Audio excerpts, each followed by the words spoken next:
मुनियाणी आहे जेके 21 ॾींहं गुज़री चुका आहिनि। असां अॻे हफ़्ते एहतजाज कयोसीं, उन जे बावजूद बि मेड़ में दादू में सॼी सिंध में एहतजाज पिया हलनि। तॾहिं पुलिस को बि तदारक नथी करे, हुनजे घरनि में हींअर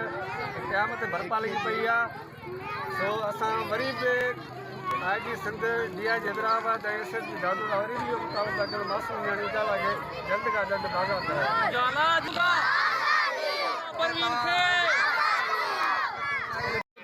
मेड़ में एक प्राइमरी उस्ताद जी मासूम मुनियाणी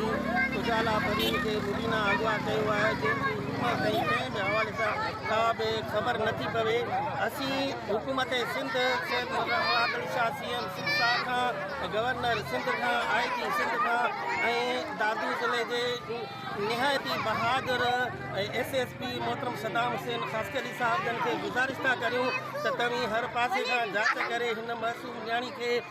आज़ाद करायो, छाकाणि त हुन जे जेको घर में कोहराम वतल आहे 21 ॾींहनि खां हुनजो अबो अम्मा परेशान आहिनि ऐं सॼे तालके में तइलीमी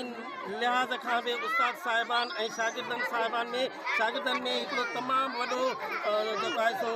परेशानी जो माहौल आहे। असीं गुज़ारिश था करियूं हुकूमत सिंध खे वरी बि त हर लिहाज़ खां कोशिशि करे जल्द खां जल्द नंढड़ी खे बाज़ाब कराए ऐं घर में जेको कोहराम वतल आहे, जेको तइलीमी लिहाज़ खां असीं परेशान थी आहियूं, पंहिंजे मासूम बचड़नि जे हवाले सां परेशान थी आहियूं, उहा असां सभिनी उस्तादनि मां, शागिर्दनि मां, आम शहरनि मां बेचैनी खे ख़तमु कयो वञे। असीं